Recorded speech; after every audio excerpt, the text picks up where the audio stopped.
White rice. Fried rice నాకు తినబుద్ధి కాదు, అందుకే వైట్ రైస్ వండుకున్నా ఈరోజు. వైట్ రైస్ దొండకాయ కర్రీ.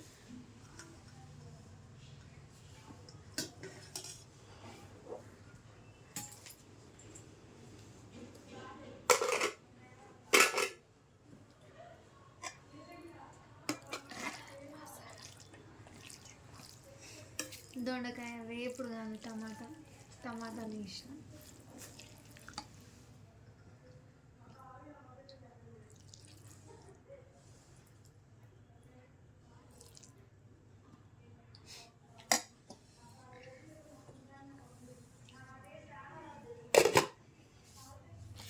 వేడి వేడి అన్నంలో ఇట్లా ఎగ్గు పెట్టుకొని దొండకాయ కూర తింటే బాగా టేస్ట్ వేరే లెవెల్.